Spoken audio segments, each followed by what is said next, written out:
Okay, good evening Divyansh. चलो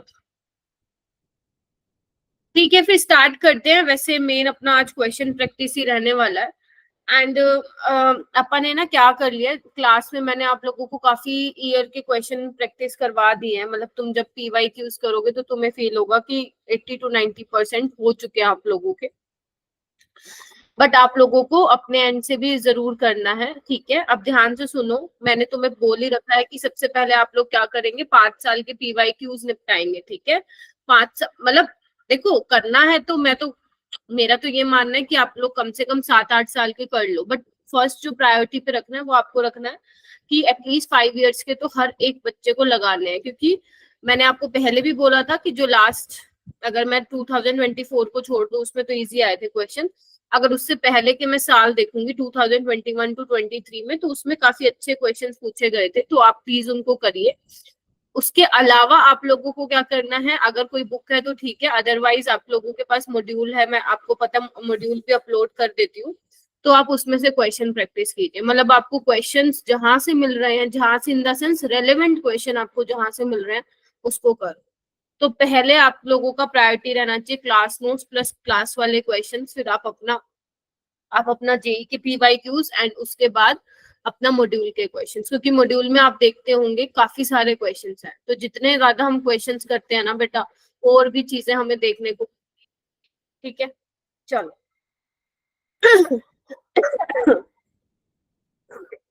ठीक है, स्टार्ट करते हैं। जैसे कि आप लोगों को दिख ही रहा है, बैटरी कोरोजन से ज्यादा सवाल नहीं आए थे, बट यस 2024 में पूछे गए थे क्वेश्चंस।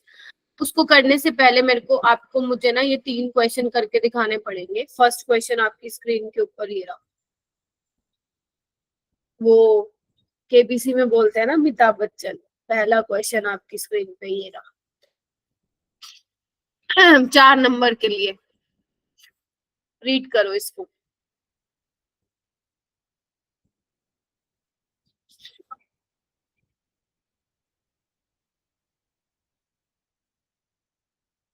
और कल बेटा सभी बच्चे टेस्ट देंगे। ऐसा नहीं कहना कि मैम हमें तो आता नहीं था, ये नहीं होता, वो नहीं होता, वो नहीं हुआ।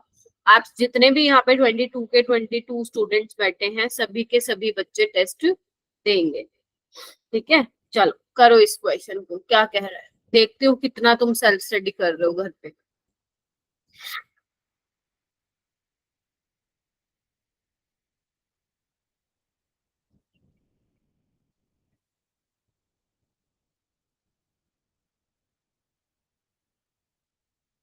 Ma'am option third. Option third किसने, निहारिका आपने बताया? Yes ma'am. ऑप्शन थर्ड क्यों होगा बेटा? मैम क्योंकि वो उस पर डिपेंड नहीं करती स्टैंडर्ड इलेक्ट्रिकल पोटेंशियल। किस पे नहीं करती? Ma'am ionisation of solid metals atom के। गैसियस मेटल एटम पे करती है। Yes ma'am. अच्छा ठीक है, ओके। कोई और?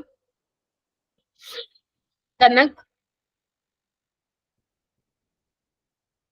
मैम थर्ड ही लग रहा है। थर्ड ही लग रहा है। और बताओ भाई, थर्ड वाले कौन कौन है? दिव्यांश, क्रिश, कृष्णा, अनुराग, आयुष, क्या लग रहा है, थर्ड लग रहा है क्या? थर्ड होगा। हाँ दिव्यांश। थर्ड ही लग रहा है। देखो, जो आप स्टैंडर्ड इलेक्ट्रोड पोटेंशियल निकालते हो ना, जो आप इलेक्ट्रोकेमिकल सीरीज में स्टैंडर्ड इलेक्ट्रोड पोटेंशियल की वैल्यूज देखते हैं मेरा बेटा, तो जो वैल्यूज है ना, ऐसी नहीं निकलती है, ठीक है। जब आप बात करते हैं स्टैंडर्ड इलेक्ट्रोड पोटेंशियल की एक्वस सॉल्यूशन में, तो कुछ पैरामीटर्स हैं जिसपे वो डिपेंड करती है, like hydration energy, sublimation energy, ionisation energy. और तुम सबको पता है कि अगर मैं थर्ड ऑप्शन की बात करूं, तो कभी भी जब तुम आयनाइजेशन कराते हो, कभी वो सॉलिड मेटल एटम का नहीं कराते हो। अगर तुमने पीरियोडिक क्लासिफिकेशन पढ़ा है तो तुमने पढ़ी होगी आयनाइजेशन एनर्जी की डेफिनेशन, पढ़ी है। वो क्या बोलता है आयनाइजेशन एनर्जी, कि amount of energy required to remove most loosely bounded electron from an isolated gaseous atom. पढ़ते हो ये तुम, ठीक है। तो हाँ, जब भी अगर आप मान लो सॉलिड लेते हो ना, तो पहले आपको सप्लीमेशन एनर्जी देनी पड़ेगी। उसको गैसियस फेज में चेंज करने के लिए, ठीक है। तब आप यहाँ पे क्या करोगे, आयनाइजेशन एनर्जी दोगे, ठीक है। तो यहाँ पे जो ये लिखा हुआ ionisation of solid metal atom, ये बिल्कुल गलत है। बाकी सारी अदर स्टेटमेंट आर करेक्ट कि hydration of gases metal, and because हम एक्वस सॉल्यूशन की बात कर रहे हैं, सॉलिड मेटल का भी कराओगे तो सप्लीमेशन कराओगे, ऑब्वियस सी बात है, आपको उसको गैसेस में फेज में चेंज करना है। एंड आयनाइजेशन भी किसका होगा, फिर गैसेस मेटल एटम का ही होगा। तो थर्ड वाला क्या है बेटा, इनकरेक्ट है। ये क्वेश्चन कहाँ आया हुआ था, देख सकते हो तुम, 2023 में आया था, ठीक है जी। तो सारे बच्चों को आपको फर्स्ट टेस्ट देख के पता चल गया होगा कि जितने भी आप टेस्ट दोगे उसमें आपका थ्योरेटिकल वाला पार्ट भी आता है। अगर आपके 25 में से 10 न्यूमेरिकल्स आ रहे हैं तो बाकी आप एक्सपेक्ट करो कि थ्योरेटिकल क्वेश्चन होंगे, ठीक है जी। चलो, अगर आप मुझे कहोगे कि मैम थ्योरेटिकल क्वेश्चन और भेज दो, मैं आपको और भेज दूंगी, ठीक है। आप बस मुझे कहने वाले बनो। और अगर मान लो किसी को जैसे कुछ स्टूडेंट्स होते हैं जिनको प्रैक्टिस करनी होती है क्वेश्चंस की, अगर आपके पास बुक नहीं है कोई, तो मैंने अगर तुमने कभी मेरा बिटली वाला शीट वाला लिंक ओपन करके देखो, तो वहां पे मैंने ई बुक्स वाला एक फोल्डर वहां पे डाला हुआ है। किसी ने देखा है क्या वो? अगर तुम ई बुक्स वाले फोल्डर तो आपको वहां पे काफी अच्छी अच्छी बुक्स मिलेंगी। एंड इसके लिए आपको नरेंद्र अवस्थी की बुक मिल जाएगी फिजिकल केमिस्ट्री की, तो आपको प्रैक्टिस करना, आराम से वहां पे प्रैक्टिस कर सकते हो, कोई दिक्कत वाली बात नहीं है। उसके नीचे उसके सॉल्यूशंस भी है, ठीक है। चलो ये वाला क्वेश्चन कीजिए। अच्छा, अहद आ गया क्या? Yes, ma'am. Second option. Second option. Second HCl. Second ma'am. Very good, second option. Brine solution क्या है आप लोगों का? NaCl ही है, Yes, ma'am. Yes ma'am. ठीक है। तो NaCl में अगर ये एक्वस NaCl की बात कर रहे हैं तो आपको पता है H2 भी मिलता है ना, Cl2 एनोड पे मिलेगा, ठीक है। Na आपको किस पे मिलता है? कैथोड पे मिलता है, ठीक है। लेकिन HCl नहीं मिलता, याद करो, HCl नहीं मिलता, ये आपको नहीं मिलेगा, ठीक है। बाकी सारे H2NOH Cl2 ये आपको मिल जाएंगे, बट यस NOH आपको नहीं मिलेगा, ठीक है। चलो, HCl नहीं मिलेगा। ये वाला क्वेश्चन कीजिए बेटा। ये वाला कहाँ पे आया हुआ था? ये भी 2023 में आया हुआ था। ये वाला कीजिए बेटा। जितने भी मैंने इलेक्ट्रोलिसिस के लिखवाए थे ना, आपको सबको पता होना चाहिए क्या क्या प्रोडक्ट बनेंगे उसमें।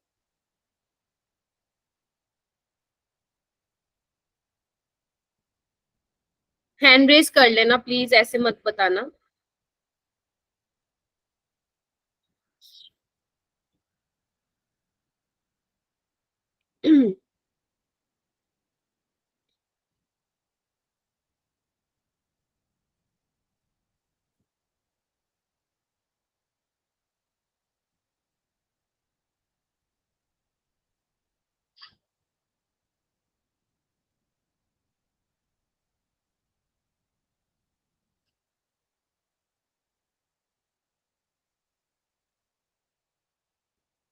करेक्ट स्टेटमेंट बतानी है बेटा।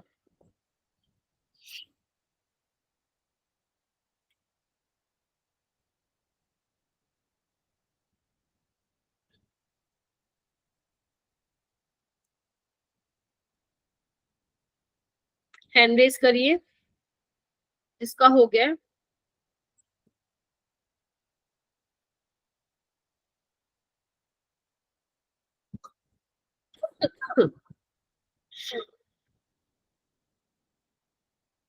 किसी का नहीं होना क्या?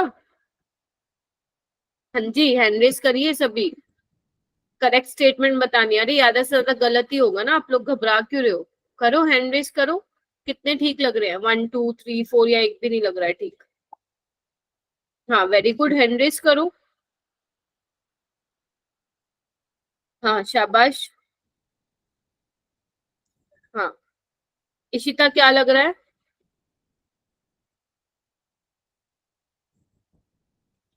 Ma'am 3 statement. कौन सी वाली? फर्स्ट वाली ठीक है क्या? Yes ma'am. फर्स्ट वाली सभी एग्री करते हो? सही है, यस मैम। Yes ma'am. ठीक है। यस, आप लोगों का जो ई सेल होता है वो इंटेंसिव प्रॉपर्टी होती है, डिपेंड नहीं करती है क्वांटिटी ऑफ सब्सटेंस पे। अगर आप अपनी सेल रिएक्शन को किसी नंबर से मल्टीप्लाई कर रहे हैं या डिवाइड कर रहे हैं, उसका ई नोट सेल चेंज नहीं होगा। ओके, नेक्स्ट देखो, negative E nought means that the redox couple is a stronger reducing agent than H+2H2 couple. सही है ये वाली बात?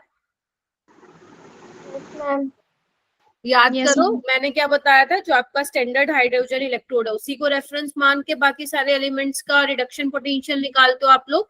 जैसे अगर मैं अकॉर्डिंग टू एनसीईआरटी बात करूं तो एनसीईआरटी की टेबल में जो दिया हुआ है एनसीईआरटी की बुक में, तो जो हाइड्रोजन के नीचे वाले लाई करते हैं उनमें जो इलेक्ट्रोड पोटेंशियल है जो कि रिडक्शन पोटेंशियल की टर्म्स में मेजर किया हुआ है वो ज्यादा नेगेटिव है।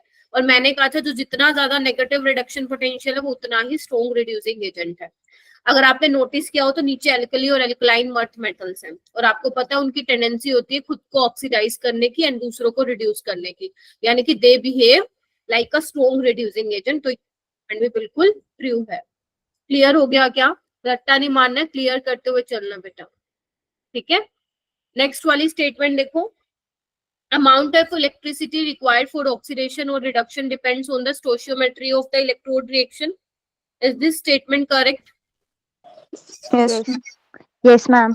यही तो करते हैं ना अपन। लेट से कोई मेरे पास मेटल है, ठीक है, कितने इलेक्ट्रॉन का ट्रांसफर हुआ और कितना जो है डिपॉजिट हुआ, यही तो करते हैं ना। तो अमाउंट ऑफ इलेक्ट्रिसिटी किस जो हमें चाहिए ऑक्सीडेशन और रिडक्शन कराने के लिए डिपेंड कर रहा है ना स्टोशियोमेट्री ऑफ इलेक्ट्रोड रिएक्शन, ठीक है।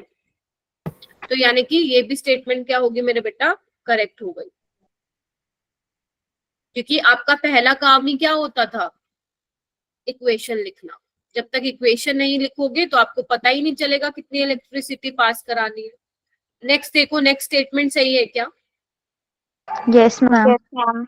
ये फैराडेज फर्स्ट लॉ ही है ना कि कितना अमाउंट ऑफ इलेक्ट्रिसिटी आप पास कराओगे उतना ही आपका अमाउंट ऑफ सब्सटेंस क्या होगा, डिपॉजिट और लिबरेट होगा एट अ पर्टिकुलर इलेक्ट्रोड। तो yes, this statement is also correct, यानी कि all four statement are correct. Correct हो जाएगा? Yes ma'am. तो ऐसे वाले क्वेश्चंस की भी प्रैक्टिस कर लेना, है ना। चलो, उसके बाद मैंने आप लोगों को बोला था कि बैटरी वाला टॉपिक जो है पढ़ के आना। तो मैं बहुत ज्यादा मतलब मैं आपको ये चीजें सारी कवर करा दूंगी जो जो आपके एग्जाम पॉइंट ऑफ व्यू से इम्पोर्टेंट है, ठीक है। एंड ये काफी इजी टॉपिक है, इसमें कुछ है नहीं बहुत खास। सबसे पहले अगर मैं बैटरी की बात करूं तो वो बोल रहा है कि बैटरी इलेक्ट्रोकेमिकल सेल है, पता है, हमें पता है ना ये सबको, ये किसी यस मैम। ठीक है। फिर वो कह रहे हैं आपको पता है ये इलेक्ट्रोकेमिकल सेल क्या करता है, बताओ मुझे। इंटर कन्वर्ट करता है chemical into electrical energy. Yes ma'am. जिसमें अपन ने दो चीजें पढ़ी थी, याद है इलेक्ट्रोकेमिकल सेल कौन कौन सा था, एक गैल्वेनिक सेल था, इलेक्ट्रोलिटिक सेल था। Yes ma'am. Chemical energy into electrical energy, vice versa. Electrochemical cell वो डिवाइस है, ठीक है। अच्छा, तो वो क्या बोल रहा है, बैटरी को इसने बोल रखा है कि battery takes the energy release by spontaneous chemical reaction and use it to produce electricity. अब अपने घर की जो इन्वर्टर है वो भी तो यही काम करता है ना। तो बैटरी क्या करता है, स्पॉन्टेनियस उसमें केमिकल रिएक्शंस होती हैं और जो केमिकल रिएक्शंस होती है उससे क्या प्रोड्यूस करता है, वो इलेक्ट्रिसिटी करता है। अब आपके एनसीईआरटी में अगर तुम देखोगे ना तो आपकी जो बैटरीज दी हुई है, दो टाइप की batteries, primary batteries and secondary batteries आपको पढ़नी है। एंड प्राइमरी बैटरीज में भी आपको क्या पढ़ने हैं, दो तरह के सेल है, ड्राई सेल और मर्करी सेल, ये आपको पढ़ना है। एंड सेकेंडरी बैटरीज में आपको एक लेड वाली बैटरी पढ़नी है, निकल कैडमियम वाला। उसको मैंने यहाँ पे नहीं लिया क्योंकि बहुत ज्यादा इंपॉर्टेंट नहीं है। अगर आपको लेड स्टोरेज वाला समझ में आ गया तो वो वाला आप अपने आप भी कर सकते हो, ठीक है। अच्छा, तो प्राइमरी बैटरीज क्या होती है, जल्दी से बता दो मेरे को। जिसको दोबारा रिचार्ज नॉन रिचार्जेबल बैटरी होती है। नॉन रिचार्जेबल होती है। एग्जाम्पल बताओ। मैम जो रिमोट में सेल लगते हैं। हाँ, जो रिमोट में सेल होते हैं, ठीक है। क्या करते हैं अब, जैसे ये मेरा एसी का रिमोट पड़ा है, इसके सेल जमा ही, मैं क्या बोलूं, हम क्या बोलते हैं, सेल वीक हो गया, अभी भी मैंने इसको ऐसे थप थप थप करके चलाया, ठीक है। तो मतलब इसका टाइम आ चुका है सेल का, ठीक है। तो दीज आर प्राइमरी बैटरीज में क्या होता है, ये देखो क्या लिखता है, ये लिखता है कि in primary batteries reaction occur only once and after use over a period of time battery becomes dead and cannot be reused again। तो आप इनको यूज दोबारा नहीं कर सकते हो, ठीक है। And the most familiar example of this type is called dry cell.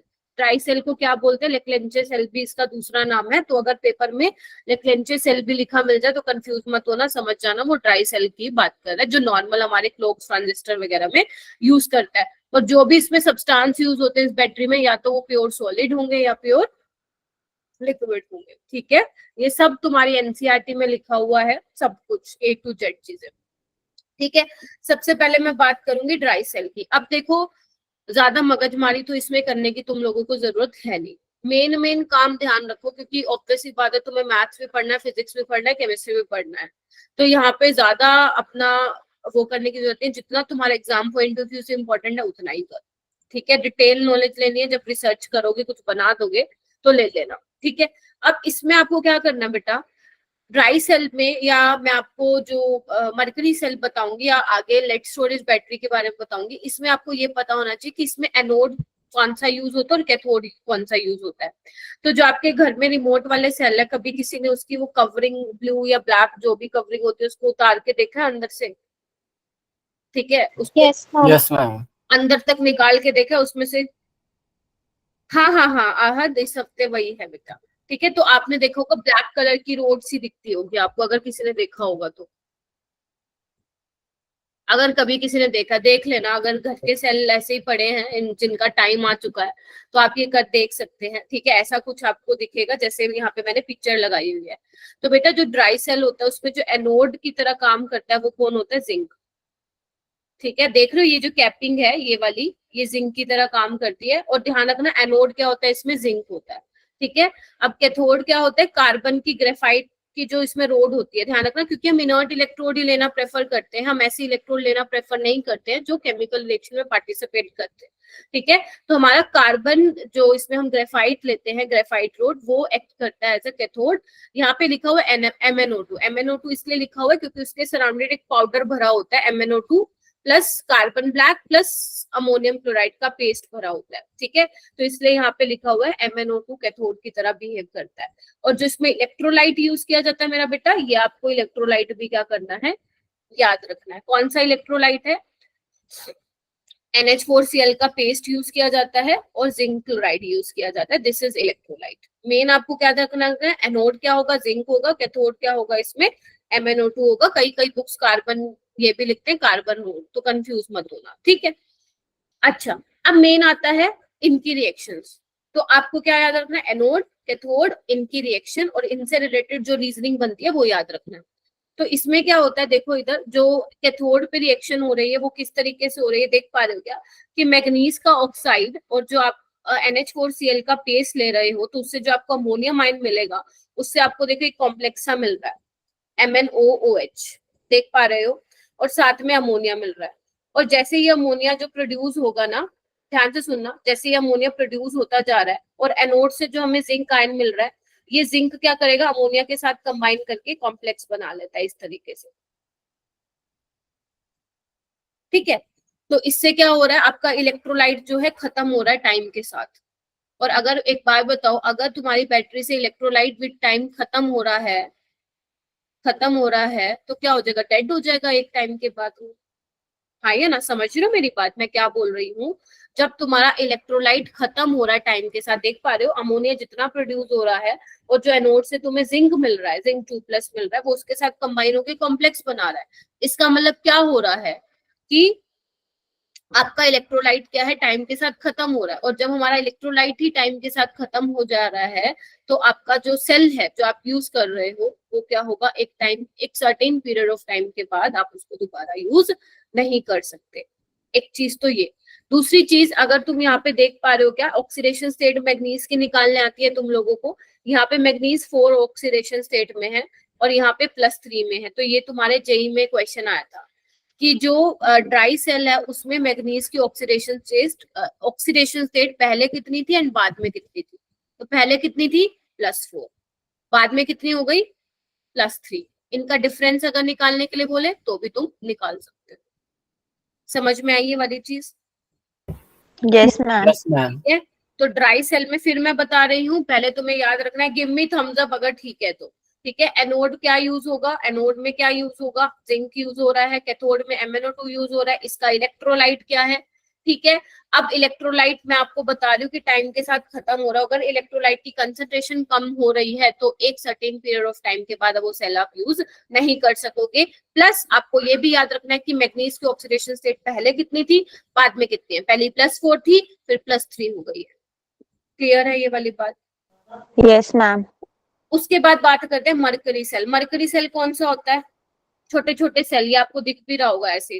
किसमें? मैम जो वॉच में लगते हैं, जो हैंड वॉचेस आती है। या वेरी गुड, जो हैंड वॉचेस आती है, ठीक है, उसमें ये होता है। देखो उसमें भी दिखा रखा है, जितने भी आपके सेल है ना बेटा, उसमें एनोड और कैथोड है, उसमें रिएक्शन ही तो हो रही है। तो इसमें देखो दिखा रखा है आपको, ये ब्लू वाला इन्होंने पार्ट दिखा रखा है कि ये कैथोड की तरह बिहेव कर रहा है और ये एनोड की तरह बिहेव कर रहा है। तो यहाँ पे भी सेम आपको पता होना चाहिए कि मरकरी सेल में एनोड की तरह कौन बिहेव करेगा और कैथोड। तो एनोड पे कौन होगा, ध्यान से सुन लो, मरकरी ऑक्साइड होगा। कैथोड पे कौन होगा, जिंक होगा। एनोड पे HgO mercury oxide and cathode पे क्या होगा, जिंक होगा। ठीक है। इलेक्ट्रोलाइट क्या यूज करोगे यहाँ पे? इलेक्ट्रोलाइट अगर मान लो नहीं याद हो रहा, भूल गए हो, कोई इट्स ओके, इट्स ओके, कोई बात नहीं। यहाँ पे KOH का पेस्ट और जिंक ऑक्साइड का पेस्ट एज अ इलेक्ट्रोलाइट इसमें यूज करते हैं। ठीक है। अच्छा, कैथोड देखो, अब रिएक्शन देख लो एक बार। आपको पता है कैथोड पे क्या होगा, रिडक्शन होगा। तो जिंक देख रहे हो क्या, जिंक पहले 0 ऑक्सीडेशन स्टेट में था। ठीक है, देख पा रहे हो? Yes ma'am. Yes ma'am. Okay, तो इसने क्या किया, इक्वेशन मेरे को गलत क्यों लग रही है, ये उल्टा लिख दिया है इन्होंने, मेरे ख्याल से ना, ये इन्होंने एनोड की रिएक्शन लिख दिया है। एक सेकंड,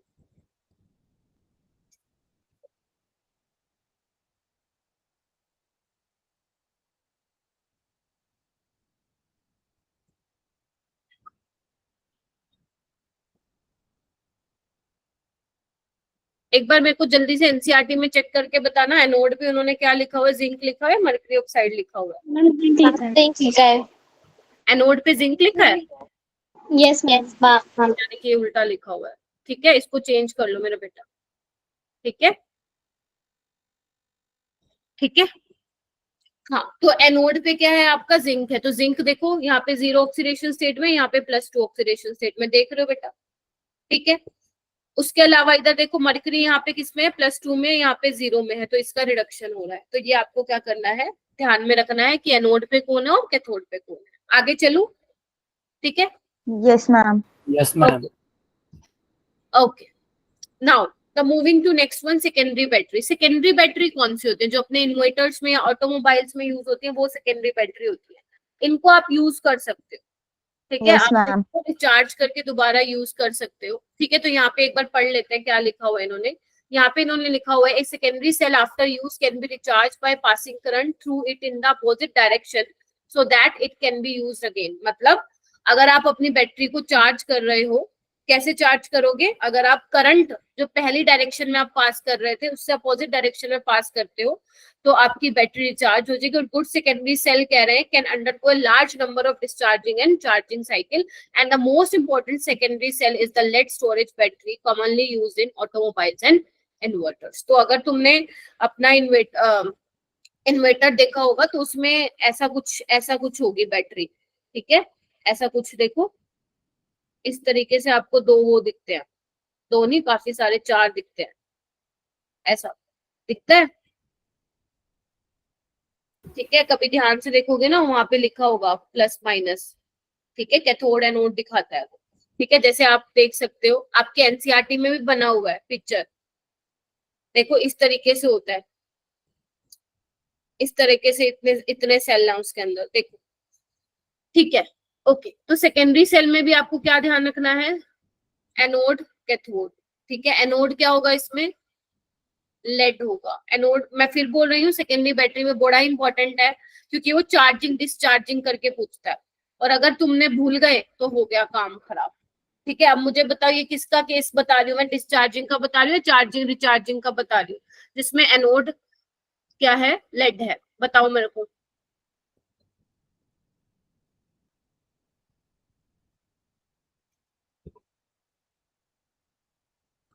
बताओ। एनसीईआरटी खोलो अपनी सारे के सारे। Discharging. डिस्चार्जिंग। Very good. तो यहाँ पे एनोड क्या होगा, लेड होगा, और जो कैथोड होगा वो क्या होगा, लेड ऑक्साइड होगा। ये आपको ध्यान रखना है। इसमें इलेक्ट्रोलाइट क्या यूज करते हो, 38% सोल्यूशन लेते हो आप कंसंट्रेटेड H2SO4 का, है ना, डालते हो ना, हम बोलते हैं बैटरी का पानी खत्म हो गया, ठीक है, तो 38% अपना बहुत फिल्टर का पानी तो नहीं डालते हो ना उसके अंदर, खराब हो जाएगी बैटरी, डालते हो क्या? No, ma'am. Ionised No, ma'am. Water डालना होता है आपको, ठीक है। तो उसमें इलेक्ट्रोलाइट कौन होता है, मतलब 38% कंसंट्रेटेड H2SO4 होता है, ये आपको ध्यान रखने की जरूरत नहीं है। हाँ, एक और चीज मैं बताना भूल गई, इधर आओ। मरकरी सेल में अगर तुम नोटिस करो, अगर तुम मान लो इसका कंप्लीट ओवरऑल रिएक्शन लिखोगे तो आप देखोगे वहां पे मरकरी सेल में कोई भी इलेक्ट्रोलाइट की कंसंट्रेशन इन्वॉल्व नहीं हो रही है।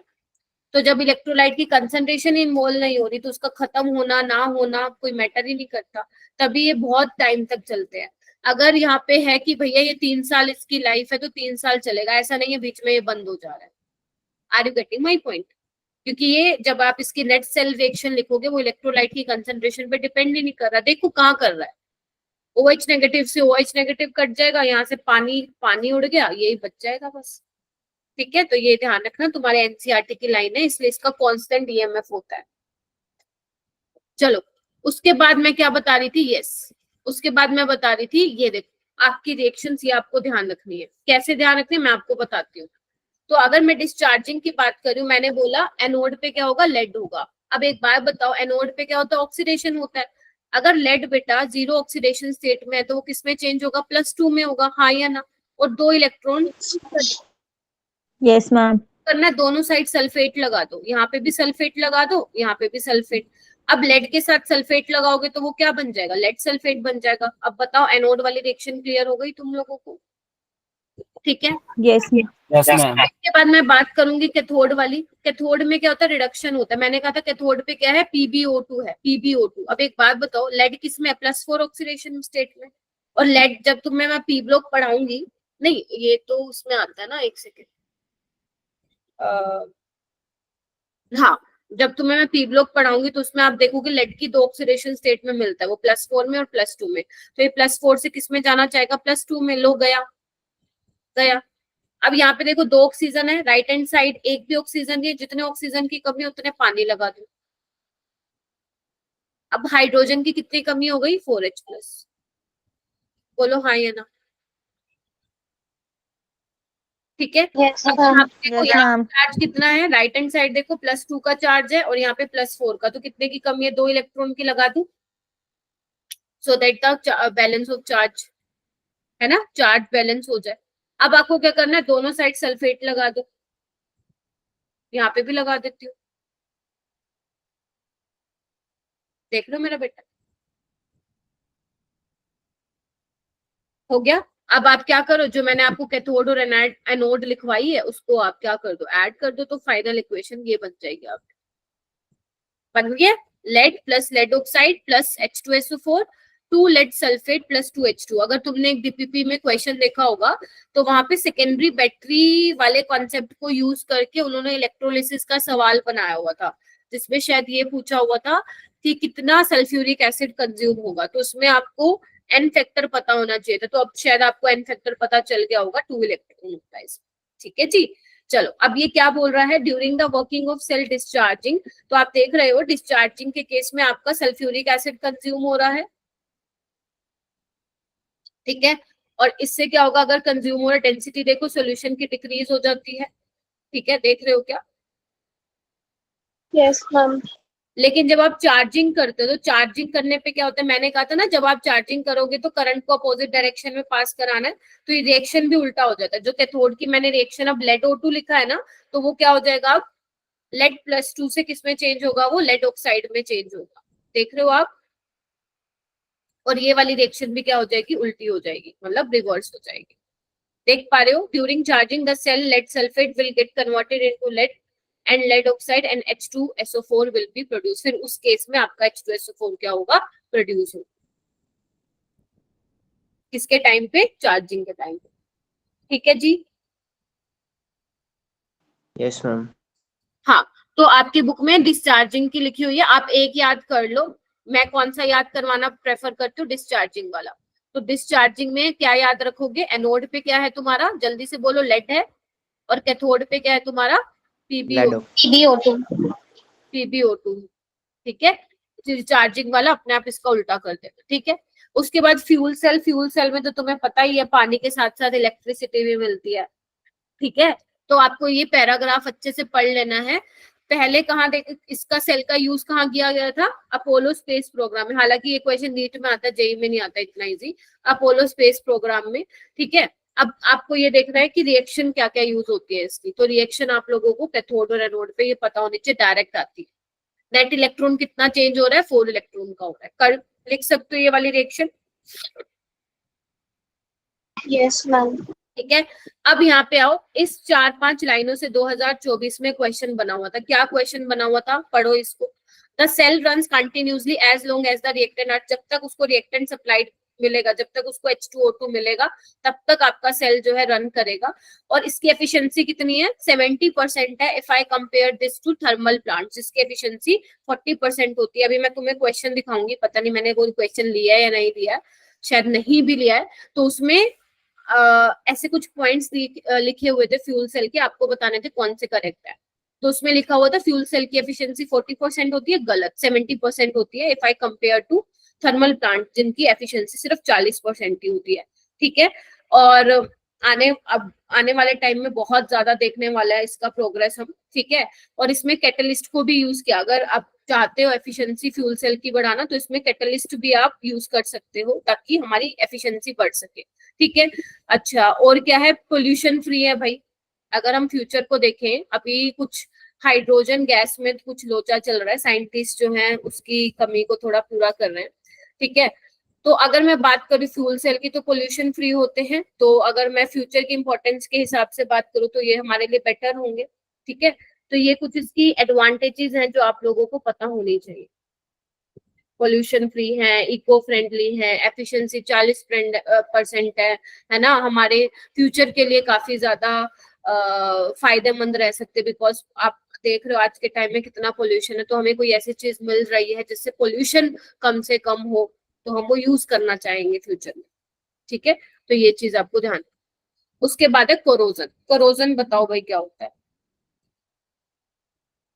Ma'am, rusting. जंक लगना, यस, रस्टिंग लगना। रस्टिंग, एक बार बोलो, जंक किसकी प्रेजेंस में लगता है, तुम्हें पता है, पानी, मॉइस्चर की प्रेजेंस में लगता है। Moisture की presence. ठीक है, तो यहाँ पे मान लेते हैं आपने आयरन ऑब्जेक्ट लिया है, तो आयरन क्या करेगा, ध्यान से सुनना, एनोड पे क्या रिएक्शन होती है, ऑक्सीडेशन होता है। तो मॉइस्चर की प्रेजेंस में क्या होता है, इसका ऑक्सीडेशन हो जाता है। ठीक है जी, अच्छा, अब आपको पता है मेरा बेटा कि अगर मैं बात करूं इन्वायरमेंट में, तो आपको पता है कि क्या मॉइस्चर है, आपके कुछ ऑक्साइड्स भी, एसिडिक ऑक्साइड्स भी है, लाइक CO2 है, NO2 भी है। ठीक है, तो एसिडिक ऑक्साइड्स, अगर मैं CO2 की बात करूं, तो वो H+ के साथ कंबाइन होके क्या बना लेते हैं, H2CO3 बना लेते हैं, जो कि क्या है आपका एक एसिड है। अब एसिड है तो ये क्या रिलीज करेगा, अगर ये पानी के साथ मिलके एसिडिक ऑक्साइड पीक एसिड बना लेता है, मतलब एसिड बना लेता है, तो ये क्या करेगा, H+ प्रोवाइड करेगा। अब ये H+ क्या करेगा, जो आपका मॉइस्चर है उसको एब्जॉर्ब करके देखो पानी बना दे रहा है।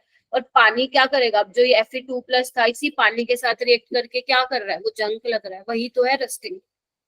तो यानी कि मोटा मोटी बात ये है कि पहले अगर मैं एनोड पे बात करूं, तो मेटल का ऑक्सीडेशन हो रहा है।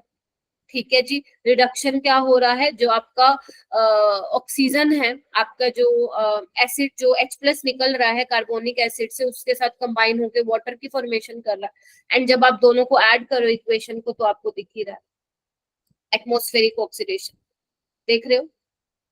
ठीक है, ऐड नहीं कर रहे हो, सो सॉरी, ऐड नहीं कर रहे हो, जो आपका Fe2+ रिलीज हुआ है इस वाटर के साथ कंबाइन होके क्या कर रहा है, रस्टिंग कर रहा है।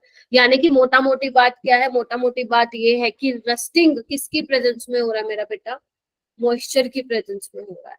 जितना ज्यादा मॉइस्चर होगा, जितना ज्यादा H+ की कंसेंट्रेशन होगी, उतना ही तुम्हारा रस्टिंग ज्यादा होगा। ठीक है, तो यहाँ पे जो लाइन लिखी हो एक बार फटाफट पढ़ लो। In case of iron corrosion is called rusting, chemically rust is hydrated form of. ये आपसे ये भी पूछा जा सकता है कि जो रस्ट है उसमें ऑक्सीडेशन स्टेट क्या है आयरन की, तो बता सकते हो, +3 है। आ सकता है ना ये क्वेश्चन पेपर में। +3 है, 2x - 6, ठीक है। रस्टिंग ऑफ आयरन किस वजह से होता है? मॉइस्चर और जो आपके एटमॉस्फेयर में जो आपके एसिडिक ऑक्साइड्स प्रेजेंट है उसकी वजह से आपकी रस्टिंग हो रही है। तो ये आपके एनसीईआरटी में भी ये डायग्राम बना हुआ है आपको समझाने के लिए, ठीक है, जो कि मैंने आपको समझा दिया। उसके बाद आपको ये भी ध्यान रखना है कि कौन कौन से फैक्टर हैं जो कोरोजन को इफेक्ट करते हैं। तो सबसे पहले ये एनसीईआरटी में नहीं है, इनडायरेक्ट लिखा हुआ है बट डायरेक्ट नहीं लिखा हुआ, तो डायरेक्ट मैंने यहाँ पे लिख दिया है। सबसे पहले तो रिएक्टिविटी ऑफ मेटल, अगर मेटल जितना ज्यादा रिएक्टिव होगा कोरोजन का रेट बढ़ेगा। इम्प्योरिटीज होंगी उससे भी कोरोजन का रेट बढ़ता है। इलेक्ट्रोलाइट्स होंगे, इलेक्ट्रोलाइट्स आपको पता ही है, वाटर इज इलेक्ट्रोलाइट। तो जितना ज्यादा इलेक्ट्रोलाइट हो, अगर मैं डिस्टिल्ड वाटर की बात करूँ, एक सलीन वाटर की बात करूँ, तो बताओ भाई कौन रेट ऑफ कोरोजन को बढ़ाएगा, सलीन वाटर या डिस्टिल्ड वाटर? सलीन वाटर, ठीक है, नमकीन पानी। और टेम्परेचर भी कुछ हद तक जो है रेट ऑफ कोरोजन को इफेक्ट करता है। तो these all are major factors which affect the corrosion, ठीक है। मैम कोरोजन से बचा भी जा सकता है? यस। तुम 1 बाय 1 पॉइंट बताओ मेरे को, किससे कैसे बचा जा सकता है कोरोजन से? मैम पेंट करके, पेंट करके, पेंट कर दो, ग्रीस कर दो, जिंक की कोटिंग कर दो, लेयर लगा सकते हैं, जिसको आप गैल्वेनाइजेशन बोलते हो। अप्लाइंग हाँ हाँ, बोलो बोलो। मैम लेयर लगा सकते हैं हम ऐसे मेटल की जिसकी हाँ, जो आयरन से ज्यादा रिएक्टिव हो। Very good. हम कोई एक ऐसा मेटल यूज कर सकते हैं जो आयरन से ज्यादा रिएक्टिव हो। जिंक यूज कर लो, जिंक की तो कोटिंग करने को ही गैल्वेनाइजेशन बोलते हैं। मैग्नीशियम यूज कर लो, इनको हम सेक्रीफिशियल इलेक्ट्रोड भी बोलते हैं, क्योंकि अगर आप जो ये आप कोरोजन पढ़ो, इसमें क्या हो रही है, इलेक्ट्रोकेमिस्ट्री तो चल रही है। ये एक एनोड पे आप देख रहे हो, एनोड पे रिएक्शन हो रही है, कैथोड पे हो रही है, ठीक है। तो इलेक्ट्रोड पोटेंशियल जनरेट हो रहा है। मैम घर में इलेक्ट्रिसिटी ले आते हैं फिर तो कोरोजन से, हैं? क्या कहते हो? क्या जरूरत है, कोरोजन करवाओ, घर में इलेक्ट्रिसिटी पाओ, और जो उसके पीछे नुकसान होगा फिर तुम भुगतना, ठीक है। चलो, हाँ, तो मैं क्या बोल रही थी? हाँ, कैसे बचा जा सकता है? जिंक की कोटिंग कर दो। हाँ, कैथोडिक प्रोटेक्शन जो मैं बोल रही हूँ, कैथोडिक प्रोटेक्शन। और कैसे कर सकते हो? एंटी रस्टिंग सॉल्यूशन का यूज कर सकते हो, मतलब कोई एल्कलाइन सॉल्यूशन यूज कर सकते हो, alkaline phosphate solution. Yes, alkaline phosphate solution, क्योंकि आपको पता है एसिड की प्रेजेंस में जंक लग रहा है, तो अगर हम कोई एल्कलाइन सॉल्यूशन ले ले तो वो क्या करेगा, उसको न्यूट्रलाइज कर देगा। तो यस, हम रस्टिंग से बचा सकते हैं, ठीक है। तो ये कुछ है मेथड्स जिससे आप प्रिवेंशन कर सकते हो। चलो फिर क्वेश्चन करते हैं मेरा बेटा, क्वेश्चन नंबर 1, ठीक है। तो मैंने आपको बहुत ऊपर ऊपर से समझा दिया है, क्योंकि इसलिए समझाया है, काम मैंने आपको घर से दिया था। अगर आप पढ़ के आए होंगे तो मेरी सारी बातें समझ में आ गई होंगी। अगर आपने नहीं पढ़ के आए हो तो फिर भी थोड़ा थोड़ा आ गया होगा समझ में। बाकी आप जब एनसीईआरटी पढ़ेंगे तो उसको अच्छे से कर लेना, समझ में आ जाएगा इसे, ठीक है। चलो बताओ भाई, हैंड रेस करके बताओ विच आर करेक्ट स्टेटमेंट।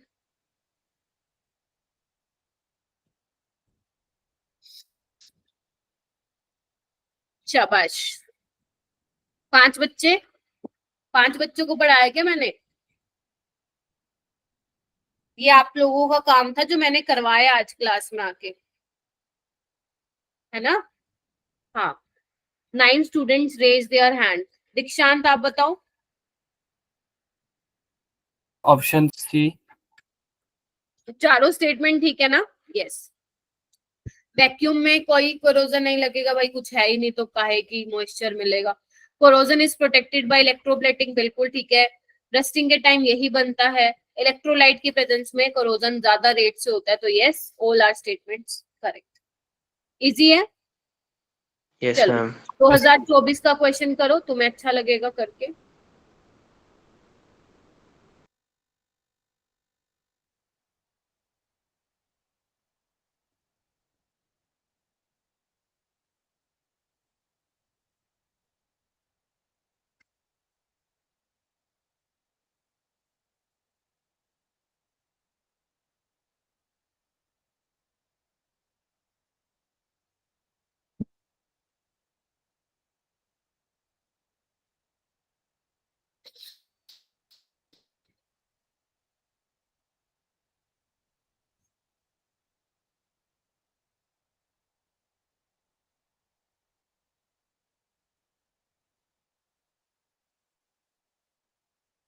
कृषि आप बताओ बेटा।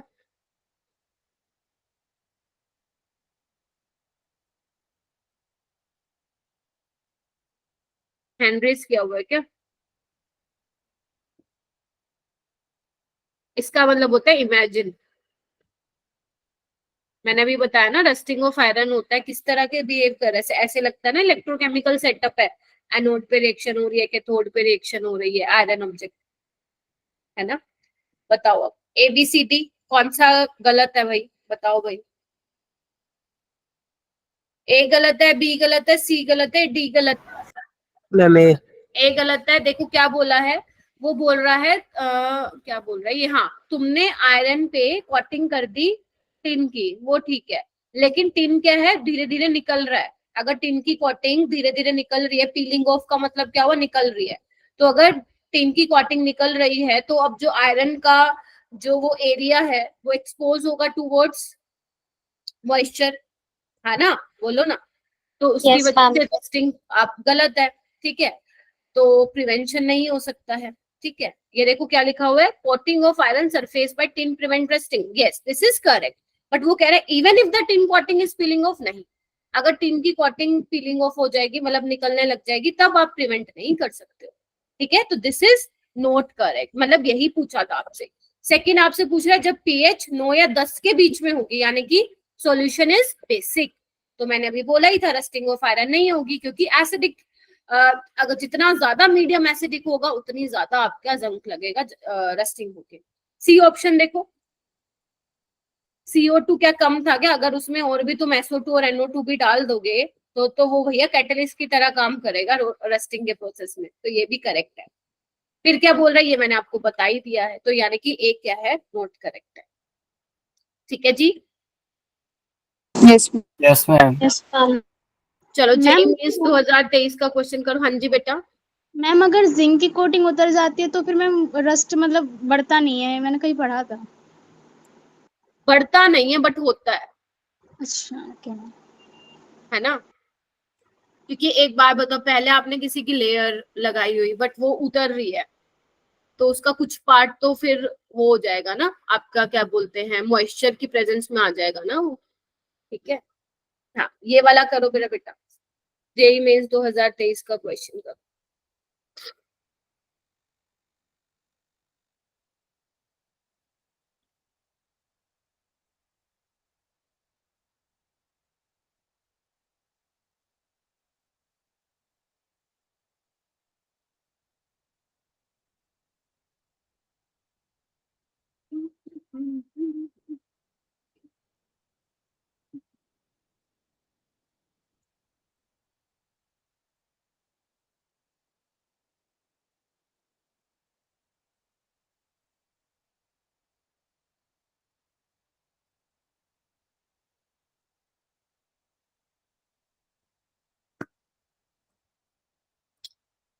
Waiting for more students, very good Divyansh, Ahad, दीक्षांत।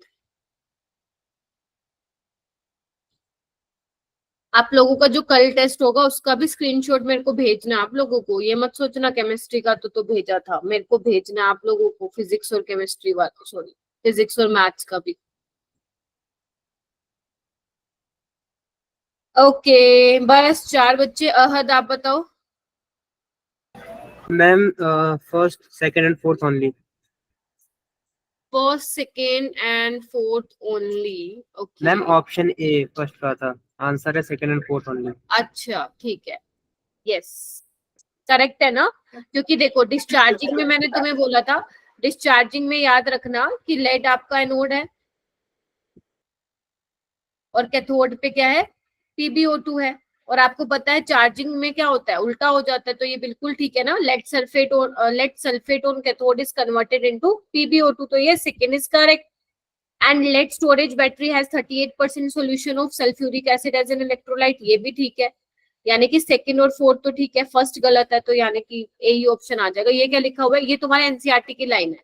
Lead storage battery consist of grid of lead packed with PbO2 as anode, नहीं लेड होता है एज एनोड, ना कि PbO2, ठीक है। ओके ये बताओ भाई, जब लेड स्टोरेज बैटरी भैया डिस्चार्ज हो जाता है तो क्या होता है? मैम H2SO4 कंज्यूम हो जाता है। H2SO को कंज्यूम। ठीक है, ओके। ये वाला बताओ मेरे बेटा। जब लेड स्टोरेज बैटरी डिस्चार्जिंग के प्रोसेस में होती है तो उससे क्या होता है?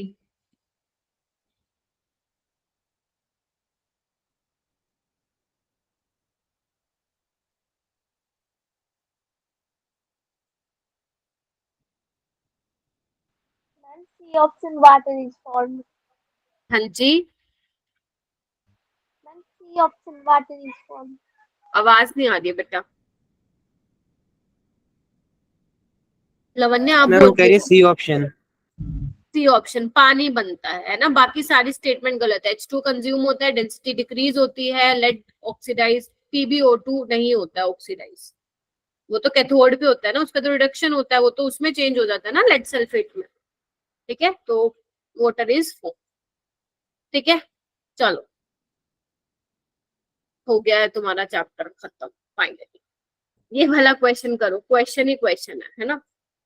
चलो निकालो नोटबुक, हो जाओ शुरू।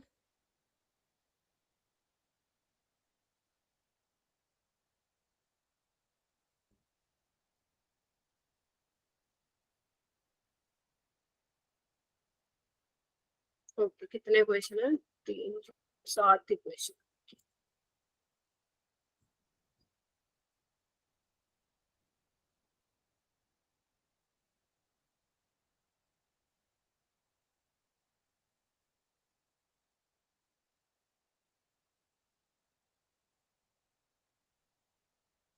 करो, टेक योर टाइम।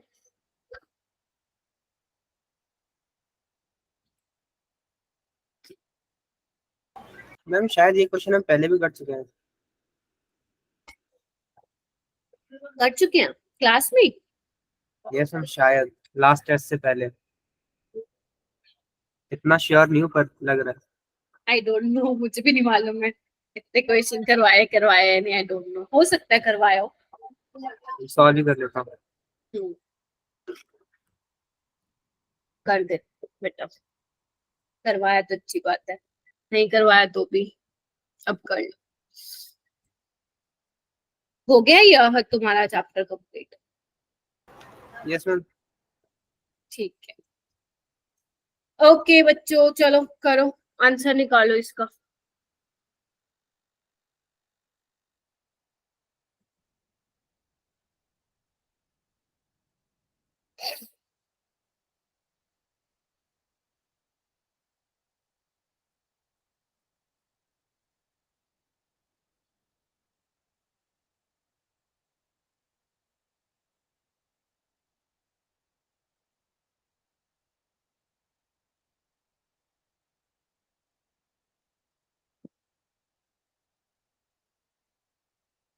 बाकी आई होप सभी निकाल रहे हैं। रिजुल, अभिषेक, कार्तिक, तनिषा, ओन, अक्षिता, अनिरुद्ध, अनुराग, हर्षिता, आई होप आप सभी सॉल्व कर रहे हैं बेटा।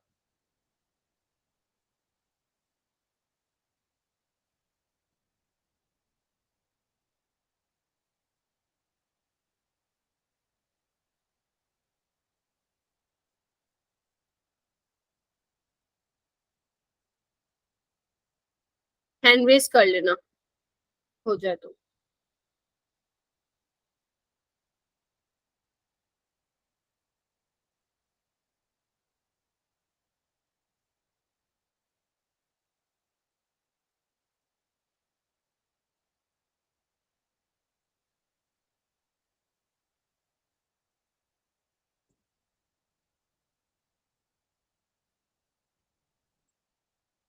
ओके, चलो एक काम करो, आंसर नहीं मतलब अभी तक नहीं सॉल्व हुआ है तो कोई बात नहीं, आप लोग मुझे अप्रोच भी बता सकते हैं। अप्रोच कौन बताएगा? हैंड रेस कीजिए, हैंड रेस करो। कनक, दिव्यांश के अलावा अप्रोच बता दो कि कैसे इसको सॉल्व करेंगे। अरे दिव्यांश आंसर नहीं बताना, और आंसर वैसे मुझे मालूम भी नहीं है इसका कितना है। 63 है, पता नहीं 66 है। कौन लो वेरी गुड। अप्रोच बताइए, मतलब अप्रोच बताना आप लोगों को। प्लीज हैंड रेज कीजिए सभी बच्चे अपना। कौन बताएगा? शाबाश दिव्यांश, कनक, इशिता। अहद, अप्रोच तो पता है ना तेरे को बेटा? Yes ma'am. हाँ, हैंड रेज करो ना फिर।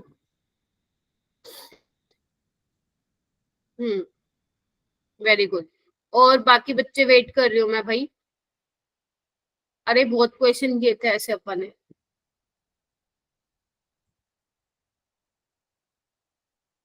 गंदी बात है बेटा, 7 बच्चे थोड़ी ना, ऐसे मत करो भाई। 9 दिन लगा दिए मैंने इसको पढ़ाने में, है ना?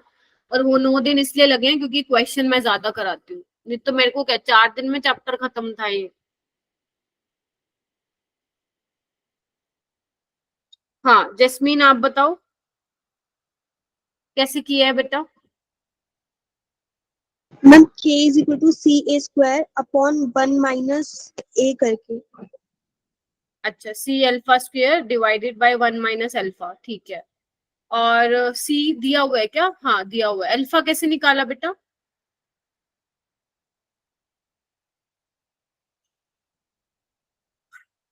अल्फा भी तो निकालोगे ना, क्योंकि डायरेक्ट तो आपको कुछ दिया नहीं हुआ alpha. Yes ma'am, alpha is equal to lambda C upon lambda naught. Lambda M by lambda naught M, मतलब molar conductivity at any concentration divide by molar conductivity at infinite dilution. But अब ये नहीं दिया हुआ अपने को। हर्षिता किससे निकाल के आओगी molar conductivity? Kappa into 1000/c। इतना वेट ना करवाओ भाई मुझसे, है ना? कापा दिया हुआ है क्या? Yes ma'am. 5 × 10⁻⁻⁵ Simon centimetre inverse into 1000 divide by concentration molarity कितना दिया हुआ है? 25 × 10⁻⁻, कितना? -4। -3। -3। अच्छा हाँ, -3। ठीक है, सोल्व हो जाएगा ये। कितना आ रहा मैम है? 20 आ रही। 20 आ रहा 20। है। ओके 20 आ गया है, 20। और ये कितना दिया हुआ आपको? ये दिया हुआ 400, यानी कि ये हो गया तुम्हारा 1/20। 1/20। ठीक है, अब 1/20 मुझे चेक करके बताओ कि 0.05 से कम आ रहा है क्या? अगर कम आ रहा है तभी हम इसको नेग्लेक्ट करके 1 लिखेंगे, अदरवाइज नहीं लिखेंगे। तो ये 0.05 ही आ रहा है ना? Yes ma'am. तो यस मैम। इसको नेग्लेक्ट आप नहीं करोगे, आंसर नहीं आएगा फिर। ठीक है, तो बस सी आपको दे ही रखा है 0.0025। अल्फा आपको दे ही रखा है 0.005 का स्क्वायर। तो 1 माइनस इसको 1/20 लेके कर लो, वो थोड़ा आसान हो जाएगा कैलकुलेशन। अब करके देखो अब कितना तुम लोगों का आंसर आ रहा है। मैम अब तुम्हारे 66। 66, यस। तभी मैं कह रही थी 66 इसका आंसर है। अब शायद मुझे याद आ रहा है, मैंने पहले कराया है ये क्वेश्चन। तो मैम यही यस देख के मैं भी कह रहा था। हाँ, अब मैं बोल रही हूँ कि यस 66 इसका एग्जैक्ट आंसर होगा फिर। अगर आई थिंक दिव्यांश तुमने ना वो उसका अप्रोक्सीमेशन लेके किया, तभी तेरा बेटा 63 आ रहा है मेरे को लगता है। Yes ma'am. हाँ, तो जो इसकी रेंज दी गई थी आंसर की में, वो 63 था ही नहीं उसमें, आंसर 66 था। रेंज भी नहीं थी, एग्जैक्ट वैल्यू ही थी 66। ठीक है, तो इसलिए ध्यान रखना कि अल्फा की वैल्यू तुम लोगों की क्या आ रही है। अगर 0.05 से कम आ रही है then you can only ignore alpha in denominator, otherwise not. चलो ये वाला क्वेश्चन करो बेटा। अगर थोड़ा सा छोटा दिख रहा है तो प्लीज इसको जूम कर लो, क्योंकि मेरे फोन में बड़ा छोटा सा दिख रहा है।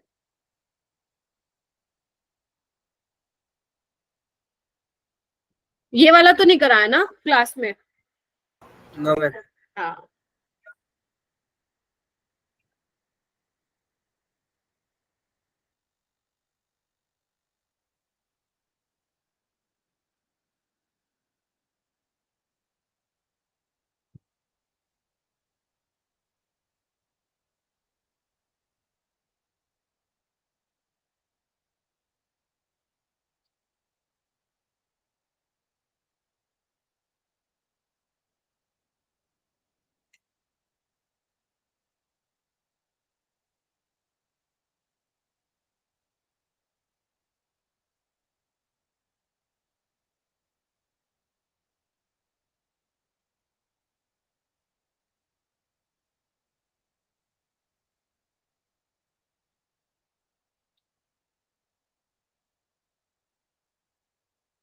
बच्चों जो बच्चे हैंड रेज नहीं कर रहे हैं या नहीं हो रहे हैं सोल्व, तो बेटा मुझे इसका रीजन दो कि क्यों नहीं हो रहे हैं सोल्व। क्या आप लोग नहीं पढ़ रहे हो या समझ में नहीं आ रहा है, क्या सीन चल रहा है, प्लीज मुझे बता दो। क्योंकि बेटा आप प्रैक्टिस नहीं करोगे तो फिर काम नहीं चलेगा ना। मैं कितने ही क्वेश्चन प्रैक्टिस करवा दूंगी, तुम एक बार बताओ। ज्यादा तो नहीं करवा सकती हूँ, जितना मेरे पास टाइम, जितना टाइम होता है 1.5 घंटे का, उसमें मैं ट्राई करती हूँ कि मैक्सिमम क्वेश्चन तुम लोगों को करवा दूं। But maximum question at the end तो तुम लोगों को अपने एंड से प्रैक्टिस करनी है ना। मैं तो तुम लोगों की हेल्प कर सकती हूँ उसको, मतलब अगर कहीं डाउट आ रहा है तो उसको सॉल्व कर सकती हूँ। आप लोग नहीं कर रहे हो भाई। कहीं ये तो नहीं सोचा हुआ ना 12th करके जेई देंगे, ऐसा तो किसी के दिमाग में नहीं चलता है ना। इसी साल निकालो, जनवरी में ही निकालो, अप्रैल वाला मत देखना अटेम्प्ट। इसी में ही जनवरी में इतनी मेहनत कर डालो कि जनवरी में निकल जाए।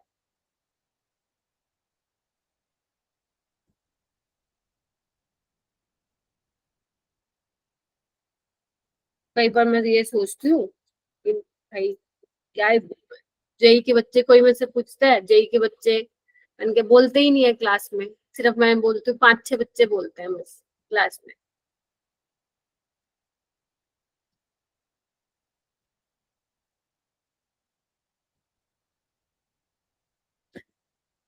ओके क्या दिया हुआ है इन्होंने, इन इलेक्ट्रोकेमिकल रिएक्शन ऑफ, अभी सॉल्व कर रहे हो क्या आप लोग? सबसे पहला काम क्या होता है आयुष? रिएक्शन लिखते हैं। देखो फिर, ओके आपको क्या दिया हुआ है, Pb2+ से Pb बन रहा है, ठीक है जी। Pb4 से Pb बन रहा है, ठीक है जी। हमें क्या चाहिए, हमें क्या चाहिए फाइनल इक्वेशन बताओ। ये चाहिए lead-2+ से lead-4+ में जाना है। क्या करूं इस इक्वेशन को बनाने के लिए, क्या करूं? सेकंड वाली इक्वेशन को घुमाना पड़ेगा ना मुझे। Yes ma'am. Yes. यस घुमाओ, मैम। घुमा दो। लेट से ये बन रहा है +4 इलेक्ट्रॉन। तो यानी कि अगर इसको घुमाया तो इसका ये भी घुमाना पड़ेगा मुझे। अगर पहले n वोल्ट था तो वो -n हो जाएगा, राइट। अब ये आ जाएगा, लेट से लेट तो गया, Pb2+ Pb4+ +2 इलेक्ट्रॉन, ठीक है। तो आपको क्या करना है, वो बोल रहा है इसका ई नोट ये है m-xn, ठीक है। वो अभी रहने दो, x की वैल्यू पूछ रहा है, हम निकाल लेंगे। तो अब मुझे बताओ कैसे करें।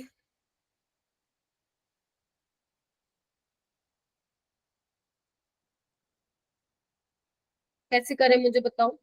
मान लेते हैं इसका ई नोट सेल ही है ये, कैसे करूं मैं, क्या फॉर्मूला लगाऊं?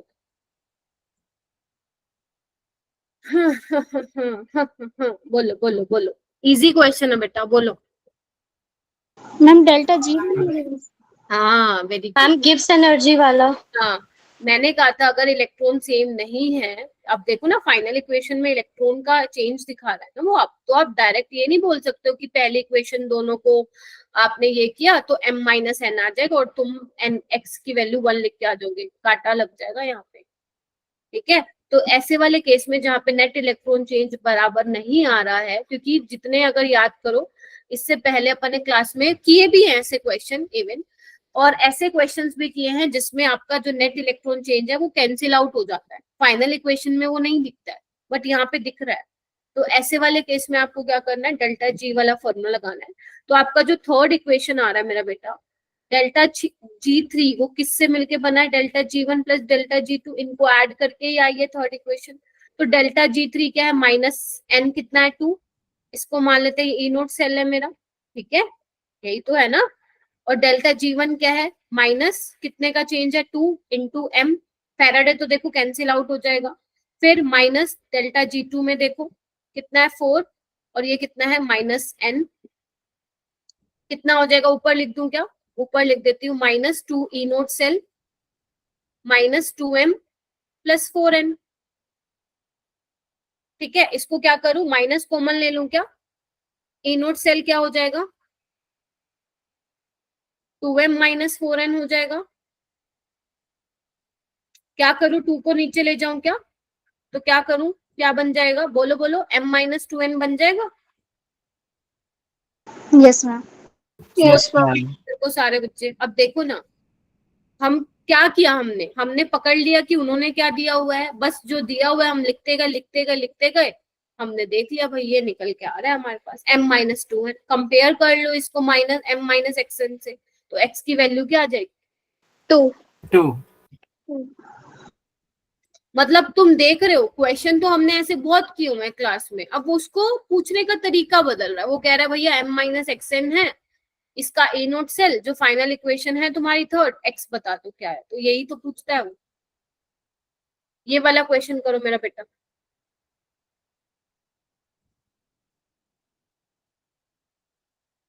हम ही क्लास में किया था। ये वाला नहीं किया था? मैम किया था ये वाला। किया था। चलो दोबारा कर लो फिर।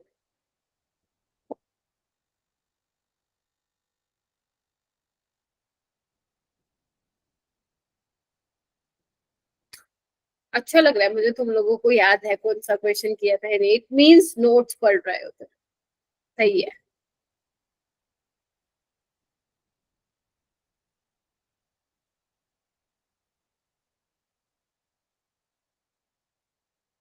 बट जहां तक मुझे याद है मैंने नहीं करवाया ये। चलो ठीक है, करवाया तो अच्छी बात है।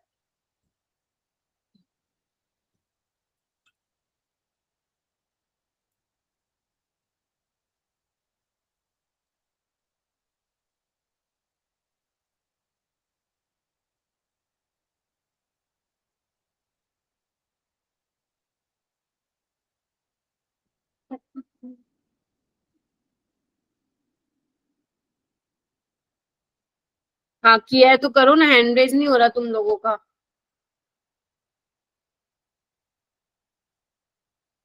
हैंड रेज करो, ऐसे आंसर नहीं देना। जिसका हो गया प्लीज रेज योर हैंड। 4 बच्चों का हुआ है।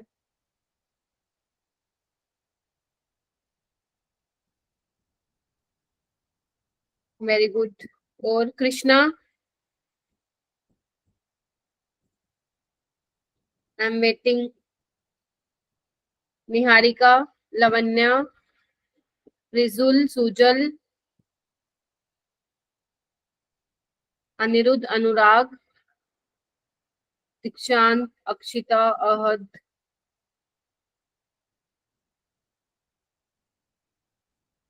गुनगुन क्या आएगा बेटा? मैम ऑप्शन 3 आएगा। कैसे? मैम इसका जो मेटल आयन है मैम वो लिबरेट होगा H2 फ्रॉम डाइलेक्ट्रिक एसिड ही हमें बोला हुआ है। तो मैम जो Cr है और V2 है मैम उसका ज्यादा होगा इलेक्ट्रिक पोटेंशियल। इलेक्ट्रोड पोटेंशियल ज्यादा होगा मतलब समझी नहीं मैं। मैम मैं खुद समझ लेती हूँ बट दूसरे को समझाने में थोड़ी प्रॉब्लम होती है। अच्छा ओके। आयुष आप बताओ। Yes ma'am. मैम इनका रिडक्शन पोटेंशियल कम है हाइड्रोजन से। Very good. ठीक है, तो वेनेडियम और क्रोमियम थर्ड ऑप्शन ही आएगा। देखो H2 गैस कौन लिबरेट करेगा? जिनका रिडक्शन पोटेंशियल नेगेटिव में हो, ठीक है, या फिर उनका ऑक्सीडेशन पोटेंशियल दिया हो, वो सारे एलिमेंट्स क्या करेंगे, आपके H2 रिलीज कर देंगे। ठीक है, जैसे कि आपको पता है जो H के नीचे वाले होते हैं वो इलेक्ट्रॉन देने की टेंडेंसी रखते हैं। जैसे जिंक है, जिंक क्या करता है, इलेक्ट्रॉन को देता है। तो हाइड्रोजन क्या करेगा, यही इलेक्ट्रॉन लेके H2 गैस निकाल देगा। हाँ या ना? तो मतलब जिंक भी कर देता है ये काम। ठीक है, तो यानी कि जिनका रिडक्शन पोटेंशियल नेगेटिव में है या उनका ऑक्सीडेशन पोटेंशियल दिया हुआ है, वो मेटल आयंस क्या कर देंगे मेरा बेटा, H2 को लिबरेट कर देंगे। ठीक है जी, हो जाएगा। चलो ये वाला क्वेश्चन कीजिए बेटा। Again theoretical question, you have to tell me the incorrect statement. जल्दी करो फिर मेरे को तुम लोगों से बात भी करनी है।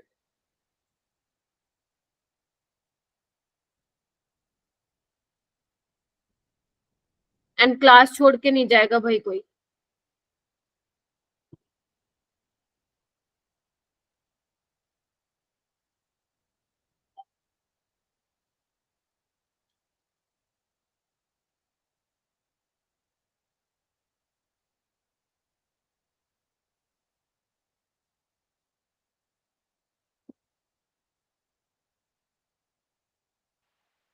मैम ऑप्शन ए और सी इनकरेक्ट है।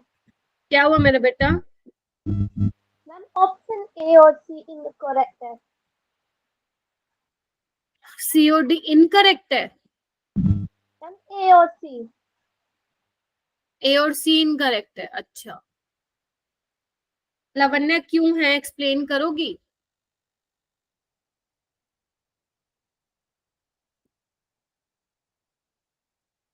हर्षिता आप एक्सप्लेन करोगी कि कौन सा इनकरेक्ट एंड क्यों?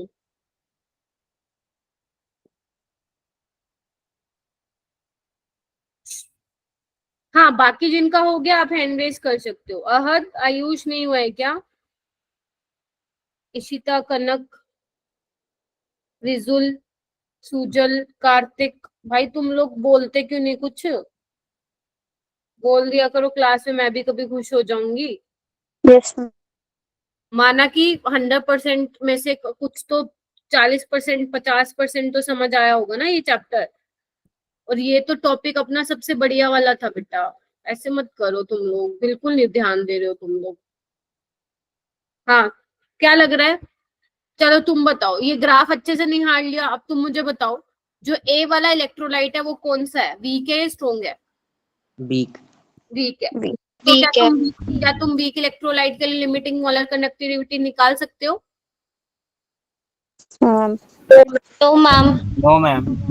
मतलब निकाल सकते हो, लेकिन इस ग्राफ से नहीं निकाल सकते। निकाल तो सकते हो कोलार्श लॉ से, बट यस इस ग्राफ से निकाल सकते, एक्स्ट्रापोलेट करके नहीं निकाल सकते, तो गलत ही हो गया। मतलब ये भी उसमें आएगा। बी वाले के लिए देखो, वो बोल रहा है क्या कि बी वर्सेस, अच्छा for electrolyte, okay, for electrolyte B lambda m versus root c graph is a straight line with intercept equal to lambda naught m। ये तो ठीक है ना, इसको एक्स्ट्रापोलेट करके this is lambda m naught, ये भी ठीक है, ये तो ठीक है। ये बताओ सी वाला। No ma'am. क्योंकि वो बोल रहा है इनफाइनाइट डिल्यूशन पे degree of dissociation approaches 0 for electrolyte B, नहीं अप्रोचेस 0 नहीं, अप्रोचेस 1 है ना, क्योंकि इनफाइनाइट डिल्यूशन पे lambda m lambda naught m के बराबर ही हो जाता है ना अल्फा जब 1 होगा तो। ये गलत Yes, है, ma'am. जीरो नहीं होगा, तो this is also incorrect. Next है, वो बोल रहे हैं अगर आपके पास कोई भी इलेक्ट्रोलाइट है lambda naught m for any electrolyte A या B can be calculating using lambda naught for individual line, ये तो ठीक है, पढ़ते हैं ना हम। अगर आपको किसी भी इलेक्ट्रोलाइट के लिए, बेशक वो स्ट्रॉन्ग है या वीक है, तो उसके लिए आप इंडिविजुअल उनकी मोलर कंडक्टिविटी का सम लेके आप limiting molar conductivity find out कर सकते हैं। तो डी स्टेटमेंट इसकी करेक्ट है। तो क्या था इस क्वेश्चन में जो तुमने मेरे को बताया नहीं, सिर्फ 4 बच्चों ने हैंड रेज किया था, तो यहाँ पे आंसर कितना आएगा, 2। तो तुम नजर मार पा रहे हो कि ये पिछले कुछ 1-2 साल से ये वाले क्वेश्चंस आ रहे हैं, number of incorrect, number of correct, number of incorrect, number of correct, तो ये वाले तुम्हें भाई करने हैं क्वेश्चन, सारे एमसीक्यू थोड़ी ना मिलेंगे। अरे तुम लोगों के लिए अच्छा है ये वाली चीज, पता है क्यों? वो इसलिए अच्छा है, जब तुम लोग 10 में से 5 क्वेश्चन देखोगे ना, तुम्हारा मन खुश हो जाएगा। 10 आते हैं ना इंटीजर, उसमें से तुम्हें 5 करने हैं, और तुम वो 5 आराम से ढूंढ लोगे। एक तो क्वेश्चन तुम्हें कोऑर्डिनेशन का मिलेगा और डी एंड एफ लोग का, जो कि मोस्टली 90% बच्चा जो पढ़ के आया है वो कर लेता है क्वेश्चन। तो आपको ना, अभी तो चलो जो आप लोगों के संडे में टेस्ट होते हैं उसमें ऐसा कुछ चॉइस नहीं मिलती है आपको फिलहाल के लिए, लेकिन जो आपका फाइनल जेई का एग्जाम होगा मेरा बेटा, तो उसमें से आपको 10 में से अपने मन पसंद के 5 ढूंढ के करने हैं, ठीक है। जो वो वाले सवाल होते हैं ना जिसमें आपको कैलकुलेशन करके लिखना होता है, उससे तो बहुत इजी होते हैं ये वाले क्वेश्चन। समझे कि नहीं समझे? चलो अब ये क्वेश्चन करो, समझते ही नहीं हो।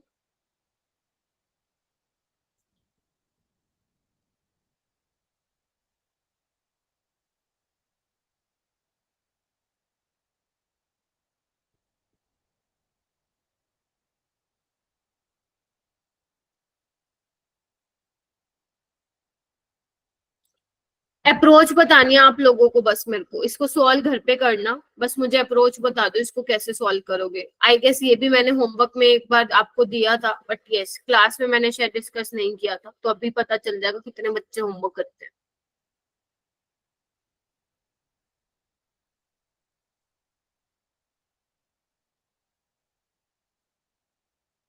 इक्वेशन क्या बनाओगे आप सब इसकी?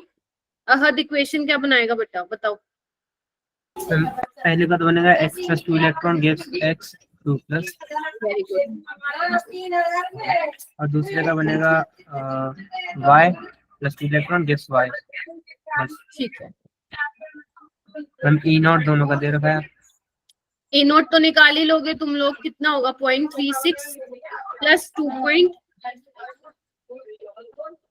ई के थोड़ माइनस ये नोट करते हो ना, इसमें तो कितना आ रहा है ये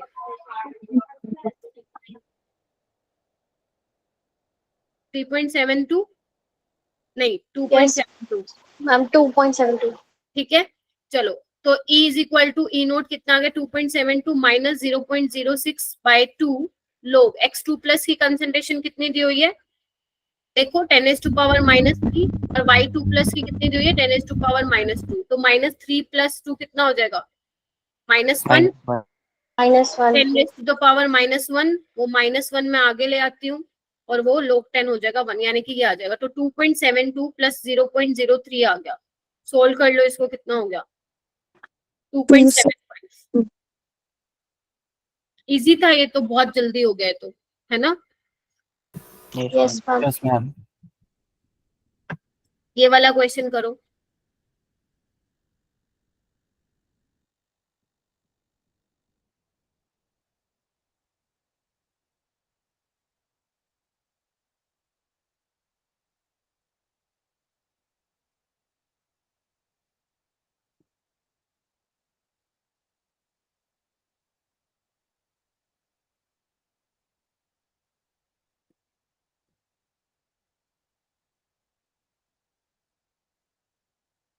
मैम फर्स्ट वाली सही है, Cl2 फॉर्म रेड कैथोड। लेकिन वो क्या कैथोड पे होती है क्या, ये देखना है ना आपको। नहीं मैम एनोड पे। एनोड पे होता है। हाँ हाँ ठीक है, गलत है। O2 का क्या ख्याल है, O2 तो मिलती भी नहीं आपको NaCl में, पहली बात तो। H2 एनोड पे होता है, सॉरी कैथोड पे होता है, यानी कि ये सही है।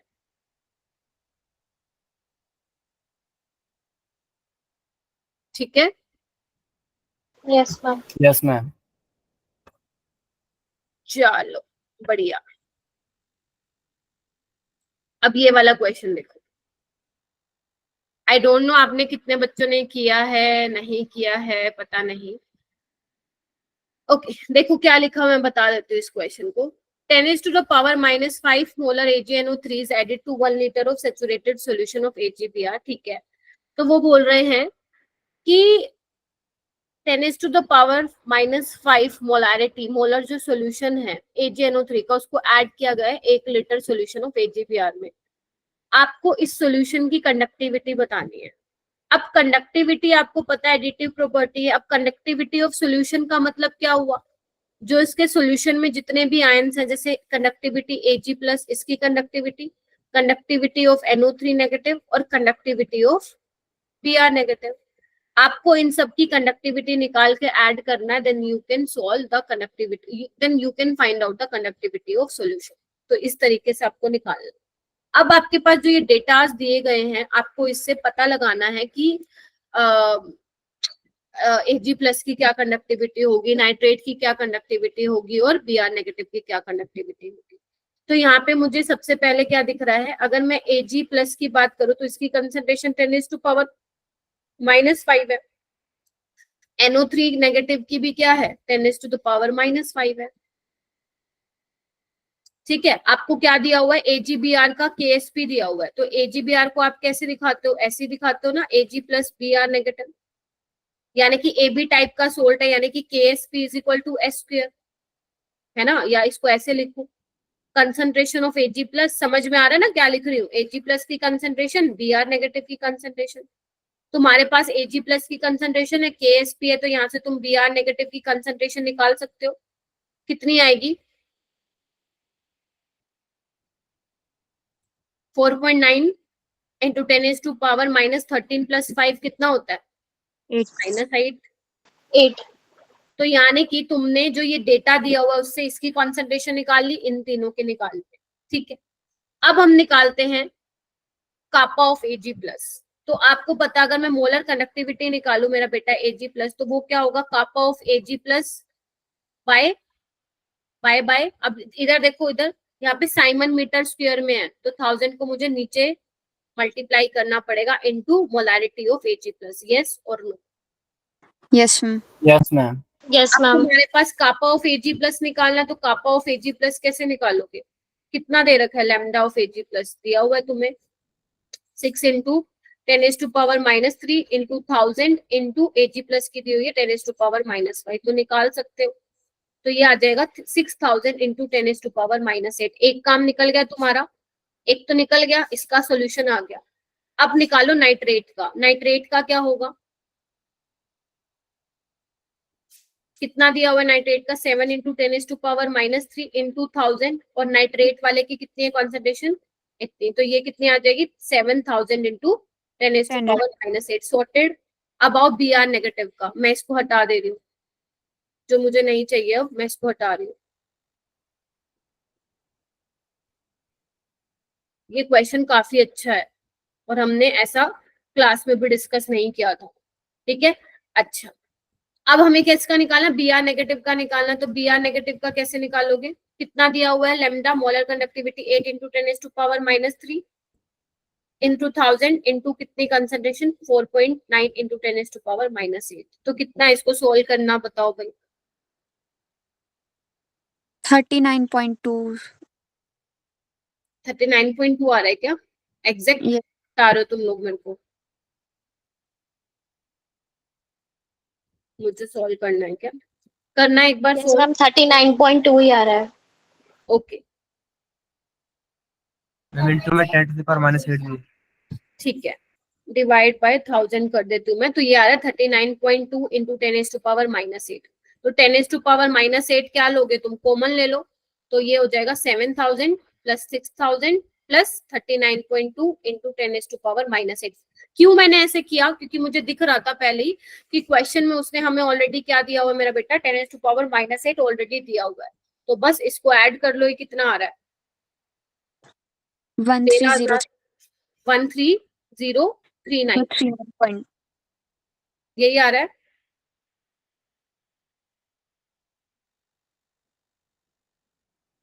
यस, नियरेस्ट इंटीजर लेना था। एग्जैक्ट आ रहा है 13039.2 इंटू 10⁻⁻8।